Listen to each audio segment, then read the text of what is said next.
Welcome back नाज़रीन, clinic online में दोबारा खुशामदीद। बात हो रही है आज नाक के मसाइल पे, और नाकों पे तो खैर बड़ी बड़ी जंगें हो गई हैं, लेकिन हम तो बात कर रहे हैं नाक के जो मेडिकल रीज़न्स हैं, नाक की वजह से जो ज़िंदगी में जो प्रॉब्लम्स आ रही होती हैं उसके हवाले से हमारे साथ मौजूद हैं professor of ENT surgery professor Tariq Rafiq साहब। डॉक्टर साहब, मिसेस ज़ेबा का जो हस्बैंड का मसला है, और एक जनरल जो आपने शुरू में बात कही थी कि नाक का काम है खुशबू या बदबू को सेंस करना, ये सेंस क्यों ख़त्म हो जाती है? देखिए, जैसा कि हमने शुरू में कहा कि एक हमारा एक सेंटर है जो नाक के ऊपर के हिस्से में लोकेटेड है, जहाँ पे सेंस ऑफ स्मेल को लोकेट करता है। यानी और स्मेल की जो जो वो हैं, आप यूँ कह लें मॉलिक्यूल्स हैं, वो हवा में ट्रैवल करते हैं। अच्छा, ठीक है। अब वो हवा से ट्रैवल करते हैं तो वो नाक के ज़रिए अंदर जाएंगे, और फिर उस सेंटर पे जब वो जाकर लगते हैं तो वो सेंटर स्टिमुलेट होता है और हमें पता चलता है कि खुशबू है, बदबू है, मुख्तलिफ़ किस्म की। अगर उस सेंटर तक हवा पहुंच ही नहीं पा रही और तो मॉलिक्यूल नहीं पहुंचेगा, तो आपका वो सेंटर स्टिमुलेट ही नहीं होगा। वो सेंटर है किस जगह? वो बिल्कुल नाक के ये सामने, बिल्कुल ये हड्डी जो है इसके नीचे लगा हुआ है। अच्छा। अब वो समझे एक वहाँ पर ये एक रिसेप्टर है जिसने कैच करना है उस मॉलिक्यूल्स को जिसके अंदर के सेंस ऑफ स्मेल मौजूद है। तो पहली बात है कि अगर नाक बंद है, जैसे कि इनके हस्बैंड को जुकाम रहता है, ज़ाहिर है नाक जुकाम रहता है, नाक बंद रहती है, तो वो सेंस ऑफ स्मेल पहुंच नहीं पाता। एक कॉमनेस्ट वजह तो ये है कि नाक का बंद होना और हवा नहीं जा रही नाक से, तो ज़ाहिर स्मेल नहीं पहुंचेगी। उसके अलावा भी बहुत सारी वजूहत है, जिनमें से एक वजह ये भी हो सकती है कि वहाँ पर उस सेंटर के पास कई दफ़ा पॉलिप्स बन जाते हैं, गोश्त बढ़ जाता है, गोश्त बढ़ जाता है, गोश्त बढ़ जाता है, जो कि उसको ब्लॉक कर देता है, और वहाँ पर आपके हवा नहीं पहुँच पाती। नाक तो खुली है लेकिन वो सेंटर ब्लॉक हो जाता है। कई दफ़ा इसके अलावा ये सेंटर जो है ये तो खाली रिसेप्टर है, या उसको सेंस को कैच करता है, जो हम बेसिकली अप्रिशिएट करते हैं सेंस ऑफ स्मेल को, जो नर्व्स लेके जाती हैं, नर्व्स लेके ब्रेन में जाती है। अब अगर खुदा न खास्ता ब्रेन में कोई प्रॉब्लम है उस सेंटर में, तो वो भी आपकी सेंस ऑफ स्मेल का नुकसान ख़त्म हो सकती है।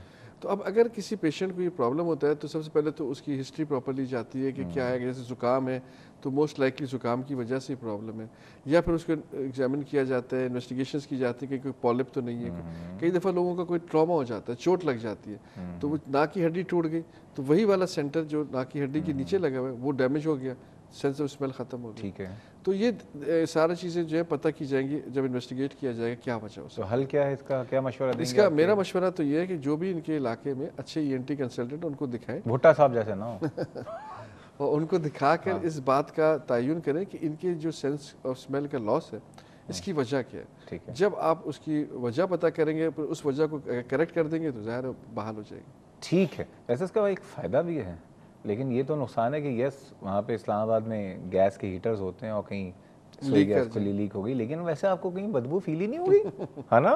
देखिए, खुशबू भी फील नहीं हो रही, और जैसे मैंने आपसे कहा कि अगर खुशबू का सेंस ऑफ स्मेल काम ना कर रही हो तो टेस्ट का भी लॉस होता है। अच्छा। आपको खाने के जायके का पता नहीं चलता। ये तो फिर बड़ी तकलीफ दे बात, ये तकलीफ दे बात। ठीक है ना, हमारी तो ज़िंदगी एक ही तफरीह रह गई हम पाकिस्तानियों के लिए, खाना और खाने का भी टेस्ट ना पता चले तो फिर क्या फ़ायदा ऐसे खाने का।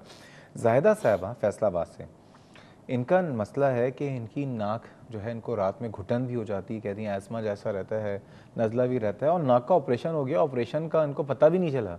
जिस ENT सर्जन के पास हो गई, जो भुट्टा साहब का, उन्होंने कहा उन्होंने तो सिर्फ देखनी थी, देखते ही देखते ऑपरेशन भी कर दिया। ये कैसे किया? देखिए, बात यह है शहजाद के नाक की हड्डी के ऑपरेशन की बहुत सारी वजूहतों में से एक वजह जो होनी चाहिए, जो कि बेसिक है, वो ये कि आपकी नाक अगर बंद है हड्डी टेढ़ा होने की वजह से। देखिए, एक बात तो याद रखें कि 80% लोगों के नाक की हड्डी जो है वो टेढ़ी है। 80% लोगों, लेकिन सबको ऑपरेशन की ज़रूरत नहीं है। अच्छा। एक बहुत छोटी सी प्रोपोर्शन है जिसका ऑपरेशन करते हैं। हड्डी टेढ़े होने की वजह से अगर आपको कोई प्रॉब्लम हो रहा है तो ऑपरेशन किया जाता है, हड्डी टेढ़ा होने की वजह से ऑपरेशन नहीं किया जाता। अच्छा, तो हड्डी टेढ़ी क्यों होती है वैसे? देखिए, हड्डी बाय बर्थ भी हो सकती है, बाद में आपको पैदाइश के बाद कोई चोट लगने से भी हो सकती है, कंजेनेटली किसी फैमिली में एक जैसी नाक होती है तो उनकी नाक अगर टेढ़ी है तो सबकी टेढ़ी होगी।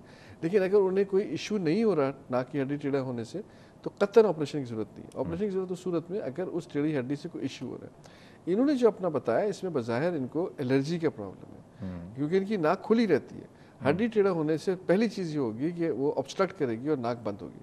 नाक तो कह रही मेरी कभी बंद ही नहीं थी, जब बंद नहीं थी तो मेरे ख्याल में इनको शायद सर्जरी की ज़रूरत नहीं थी। तो उन्होंने जो सर्जरी की उस पर क्या तफसीर करेंगे? ये तो बताना बड़ा मुश्किल है कि डॉक्टर साहब ने क्या देखा और क्या फैसला। बगैर, बल्कि एक चीज़ होती है पेशेंट का कंसेंट, पेशेंट की परमिशन, ठीक है, विदाउट परमिशन, इनको पता भी नहीं है, ये कह रही है अपने होश आवास में थी और कह रही हैं कि उन्होंने तो हमें बताया भी नहीं और सर्जरी कर दी। अब कंसेंट तो देखिए एक ऐसी इंपॉर्टेंट चीज़ है कि कंसेंट के बगैर तो अब दुनिया में आप कोई भी, अब तो इसे इन्फॉर्म्ड कंसेंट के तौर पर चेंज किया गया। कंसेंट तो पहले ये थी कि मैंने आपसे पूछा क्या मैं आपको ऑपरेशन कर सकता हूँ, आपने इजाज़त दे दी और मैंने कर दी। अब जो कंसेप्ट है वो है इन्फॉर्म्ड कंसेंट। बाकायदा साइन करवाया। इन्फॉर्म्ड कंसेंट में ये है कि आप पेशेंट को प्रोसीजर की तफसीलात बताते हैं, उसकी जो हो सकती है कॉम्प्लिकेशंस वो बताते हैं, और अगर ऑपरेशन ना कराएं और क्या ऑल्टरनेट तरीके हैं जिससे कि वो इलाज करवा सकते हैं सर्जरी के बगैर, वो भी आप पेशेंट को एक्सप्लेन करते हैं। और फिर आप पेशेंट की सवाबदीद पर ही छोड़ देते हैं कि वो ये फैसला करे कि वो सब कुछ सुनने के बाद क्या वो ऑपरेशन कराना चाहता है या नहीं। This is informed consent. तो उसके बगैर तो देखिए सर्जरी करना एक जुर्म है कि आप नहीं कर सकते। अच्छा, लोग अमूमन जब एक डॉक्टर सर्जरी के लिए रिकमेंड करता है, मैंने आपकी हड्डी पे अभी आ रहा हूँ, तो हमारे ये होता है कि हम जब कपड़ा लेने जाते हैं, कहीं शर्ट लेने गए या कोई चीज़ लेने गए, तो हम 4 दुकानें देख लेते हैं।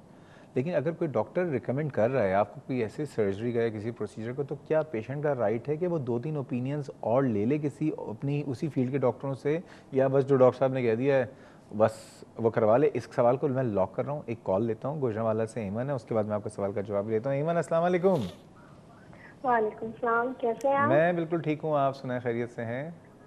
ठीक जनाब। अच्छा, आज मेरा क्वेश्चन ये था कि डस्ट से जो डस्ट एलर्जी है उसका परमानेंट ट्रीटमेंट है या नहीं? एक दफा हो जाए तो बस हो जाए।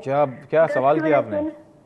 डस्ट की वजह से ना छींकें आती हैं और फ्लू हो जाता है। ठीक है। और पांच दफा ये मॉस्किटो स्प्रे जो होते हैं ना, वो यूज करने से भी फ्लू हो जाता है और नाक में इरिटेशन शुरू हो जाती है। बिल्कुल। तो कुछ बार दफा परफ्यूम से भी हो जाता है। तो इसका ट्रीटमेंट हो सकता है? बहुत अच्छा सवाल, बेहतरीन क्वेश्चन। बिल्कुल बिल्कुल बात करते हैं डॉक्टर साहब। पहले तो मैंने आपसे जो कहा था कि अगर किसी डॉक्टर ने किसी पेशेंट को कह दिया कि किसी की XYZ किसी भी जिस्म के हिस्से की कोई सर्जरी या प्रोसीजर कराना है, तो क्या पेशेंट एक ही डॉक्टर की राय से मुत्तफिक रहे या काउंटर ओपिनियन या दूसरे किसी डॉक्टर से राय भी ले लें? देखिए, ये तो शहजाद बहुत ज़रूरी है। जैसे आपने खुद मिसाल दी कि एक छोटी सी चीज़ भी आप ख़रीदते हैं, बहुत आम सी चीज़, तो आप 4 दुकानों में जाके पता करते हैं और जहाँ से आप मुतमईन होते हैं आप वहाँ से लेते हैं। सर्जरी तो एक बहुत बड़ा फ़ैसला है, चाहे वो छोटी सी सर्जरी क्यों है, लेकिन एक आपकी ज़िंदगी का एक बहुत बड़ा फ़ैसला है।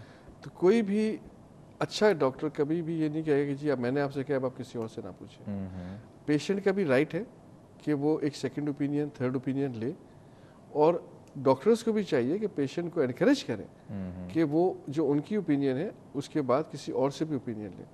देखिए, ये कंसल्टेशन है। कंसल्टेशन का मतलब ये कि आप मेरे पास आए, आपने मुझसे कंसल्ट किया, मैंने आपको अपनी राय दी।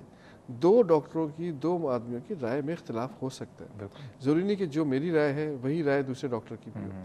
फिर ये पेशेंट के ऊपर मुनहसर है कि वो दोनों डॉक्टर्स की राय को देखे और जिसकी राय उसको ज़्यादा बेहतर महसूस हो या उसको अपील करे, उस राय को फॉलो करें। या अगर ये भी कर सकते हैं, क्योंकि अमूमन ये होता है कि जो हमारे स्पेशलिस्ट होते हैं उन तक एक दूसरे डॉक्टर तक अपॉइंटमेंट लेना बहुत टाइम लगता है। तो एक जैसे वेस्ट में होता है, वेस्ट में तो होता ही ये है कि आप through family medicine, family physician आप जाते हैं स्पेशलिस्ट के पास, तो आप अपने फिजिशियन से, जो आपका फैमिली फिजिशियन है, उससे भी तो काउंटर चेक कर सकते हैं। बिल्कुल आप कर सकते हैं। देखिए, किसी भी आपको, अगर मैं किसी पेशेंट को ओपिनियन देता हूँ कि आपको सर्जरी की ज़रूरत है, तो वो अपने जो फैमिली फिजिशियन है वापस जाए और मेरी जो ओपिनियन है उसके बारे में उसको बताए।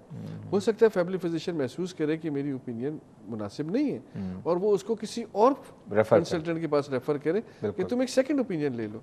ये पेशेंट का राइट है और पेशेंट को अपने इस राइट को, मैं समझता हूँ, ज़रूर इस्तेमाल करना चाहिए। मैं इसीलिए हमेशा कहता हूँ तमाम लोगों से कि हम जो रिश्ते और नाते जोड़ते हैं, एक फैमिली फिजिशियन, कोई भी फैमिली फिजिशियन हो, आप उससे एक रिश्ता ज़रूर कायम करें, ताकि आपको अगर कोई भी मेडिकल आगे कोई प्रॉब्लम हो रही है, तो कोई भी डॉक्टर अगर आपको जो किसी भी सर्जरी के लिए रिकमेंड कर रहा है, आप उसको काउंटर चेक अपने फिजिशियन से भी कर सकते हैं और ये आपके लिए भी बहुत बेहतर रहेगा। मज़ीद बातें करेंगे और डस्ट एलर्जी क्यों होती है और इसका इलाज क्या है, एमन ने पूछा, ऐसे ही बात करेंगे, लेकिन वक्त एक छोटे से ब्रेक का, हमारे साथ रहिएगा।